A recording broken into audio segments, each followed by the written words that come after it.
Bismillahirrahmanirrahim. Assalamualaikum warahmatullahi wabarakatuh. Bapak Ibu guru hebat di seluruh Indonesia, pada kali ini saya akan membuat video aksi nyata dari pelatihan mandiri dengan topik penyesuaian pembelajaran dengan kebutuhan dan karakteristik murid SMA. Bapak Ibu guru hebat, dalam topik kali ini apa yang harus kita pahami? Yang pertama adalah memahami murid, yaitu dengan pemetaan murid. Kita memetakan kompetensi dan kebutuhan murid. Murid adalah individu yang unik. Jadi tanggung jawab kita sebagai guru adalah membantu murid memahami materi ajar dan menguasai keterampilan sesuai dengan kompetensi yang diharapkan. Lebih jauh lagi, kita sebagai guru diharapkan dapat memahami bahwa murid memiliki pengetahuan awal dan keterampilan yang dipengaruhi oleh bagaimana ia dibesarkan dalam keluarga dan lingkungannya. Kebutuhan belajar adalah jarak atau kesenjangan antara sasaran belajar yang ingin dicapai dengan kondisi real murid saat ini. Pemetaan murid dapat kita lakukan, contohnya berdasarkan pengetahuan awal dan minat. Kemudian, selain memetakan kompetensi dan kebutuhan murid, selanjutnya adalah kita memahami ragam dan strategi pemetaan murid. Sebagai pendidik dan pembelajar, kita mengetahui bahwa tiap murid itu unik dan memiliki kebutuhan yang berbeda. Karena itu, pembelajaran perlu disesuaikan dengan karakter dan kebutuhan murid yang beragam. Strategi pemetaan murid dapat dilakukan dengan cara melakukan strategi pemetaan murid berdasarkan kesiapan, ketertarikan, profil belajar, dan membuat contoh pemetaan murid melalui metrik dan mengimplementasikan strategi pemetaan murid untuk pembelajaran yang efektif.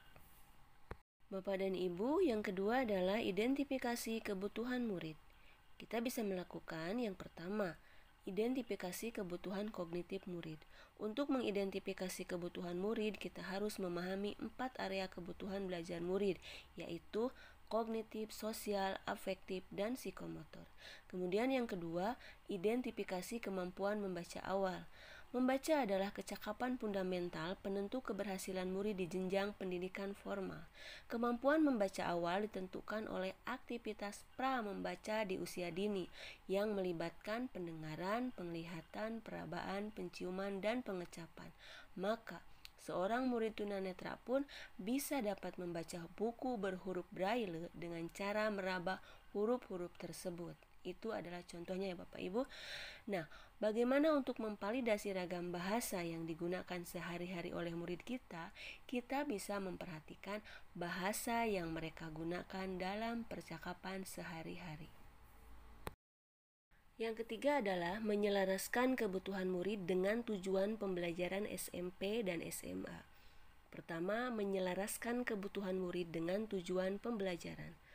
Mercy Norland mengungkapkan bahwa kita dapat melakukan pembelajaran berdiferensiasi dengan 3 alternatif modifikasi dalam kegiatan pembelajarannya, yaitu modifikasi proses, produk akhir, dan konten. Dijelaskan 3 diferensiasi ini untuk menyelaraskan kebutuhan murid di dalam kegiatan belajar di kelas, dari mulai membagi kelompok, menyesuaikan tujuan pembelajarannya, mengajak murid menentukan produk akhir, hingga ia melakukan diferensiasi konten, yaitu memberikan pertanyaan panduan yang berbeda antar kelompok. Asesmen diagnostik itu sendiri adalah asesmen awal pembelajaran. Kita harus tahu apa salah satu fungsi asesmen awal pembelajaran adalah pertama, mengetahui kemampuan prasyarat murid atas suatu materi tertentu. Yang kedua, memahami kebutuhan setiap murid. Dan yang ketiga, memahami karakteristik murid. Kemudian yang keempat adalah manajemen kelas. Apa yang akan kita lakukan? Pertama, memahami ragam strategi manajemen kelas. Untuk mendukung kegiatan pembelajaran yang efektif, terapkan manajemen kelas yang baik sehingga murid dapat belajar dengan optimal. Bagaimana cara penerapan dan prinsip manajemen kelas yang baik? Itu pertanyaan yang besar bagi kita. Kemudian yang kedua, ragam strategi manajemen kelas campuran. Bapak dan Ibu, semenjak pandemi melanda, kegiatan pembelajaran sekolah di Indonesia dipaksa untuk bisa beradaptasi dengan keadaan, yaitu mengadakan pembelajaran jarak jauh. Saat ini, bahkan satuan pendidikan di Indonesia sudah mulai beradaptasi untuk melakukan mode kelas campuran, yaitu kelas tatap muka dan pembelajaran jarak jauh, untuk mengetahui ragam strategi manajemen kelas campuran ini. Berikut adalah ragam strategi manajemen kelas campuran yang benar. 1. Adanya pelibatan murid. 2. Melakukan pengelompokan murid. 3. Melakukan umpan balik secara langsung. Kemudian, yang kita lakukan adalah persiapan pembelajaran berdiferensiasi. Pertama, memodifikasi modul ajar. Aspek yang perlu dipertimbangkan saat guru akan melakukan modifikasi pembelajaran yaitu 1. Kebutuhan murid, 2. Pertimbangan guru, 3. Lingkungan sekolah. Kemudian, pelibatan murid itu sendiri seperti apa? Ketika kita mengajar dan menemukan murid yang penasaran dan selalu bertanya, merupakan peluang bagi kita untuk mengajak mereka terlibat dalam proses pembelajaran.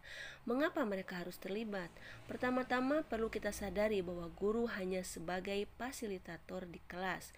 Jika kita ingin membuat pembelajaran yang berpusat pada murid, maka libatkanlah mereka dalam prosesnya. Selanjutnya adalah bagaimana dengan penguatan literasi baik di SMP atau SMA. A. Strategi literasi. Pertama, strategi literasi di SMP dan SMA. Ketika mengajar, kita memfasilitasi murid untuk mengeksplorasi beragam teks yang terkait dengan topik agar mereka mendapatkan ilmu yang bermakna serta dapat mengekspresikan pemahamannya dalam berbagai cara. Berbagai kegiatan untuk mengeksplorasi teks bacaan untuk mendalami materi pembelajaran seperti membaca, menyimak, memirsa, berbicara, mempresentasikan, dan menulis. Siswa diharapkan dapat menguasai materi dan meningkatkan keterampilannya, serta dapat berpikir kritis dan kreatif melalui materi ajar. Yang kedua, menata lingkungan fisik kayak teks di SMP atau SMA.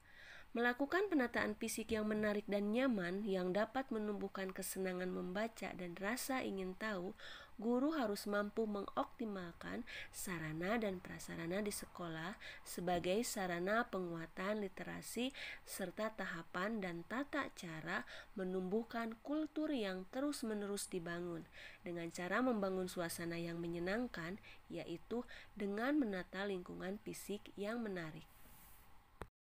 Kemudian yang ketiga, menumbuhkan kebiasaan membaca dan menulis yang menyenangkan. Faktor-faktor mendasar untuk menumbuhkan budaya membaca seperti kebiasaan membaca murid, peran lingkungan sekitar, paparan yang didapat murid, serta akses murid terhadap buku harus diperhatikan Bapak dan Ibu. Sebelum kita membahas kecintaan murid terhadap buku mata pelajaran, minat baca bukanlah sesuatu yang bisa muncul tiba-tiba ya Bapak dan Ibu, seiring dengan bertambahnya usia, tetapi perlu diusahakan sejak murid masih kecil. Murid sebagai anak tentu membutuhkan dukungan serta bimbingan dari lingkungan dan orang-orang terdekatnya. Bapak dan Ibu, 3 area penerapan strategi penguatan literasi pada satuan pendidikan yang dapat dilakukan yaitu 1. Lingkungan fisik yang kaya teks, 2. Program ramah literasi, 3. Pembelajaran dalam kelas. Memasang simbol dan visi misi di lorong dan gerbang sekolah merupakan salah satu strategi lingkungan fisik kaya teks yang dapat menstimulasi kemampuan literasi murid. Jika satuan pendidikan tidak mempunyai banyak buku, bagaimana strategi yang dapat dilakukan untuk mendorong minat dan kegiatan membaca murid? Yaitu dengan cara mencari sumber lain seperti brosur, koran, poster yang ditemukan di lingkungan sekolah. Selanjutnya Bapak Ibu, yang kedua adalah mengembangkan kecakapan berpikir, yaitu bagaimana strategi kita mengembangkan kecakapan berpikir murid SMP ataupun SMA. Strategi pengembangan kecakapan berpikir murid SMP atau SMA bertujuan agar kita dapat merancang pembelajaran yang dapat mengembangkan kecakapan berpikir murid melalui membaca.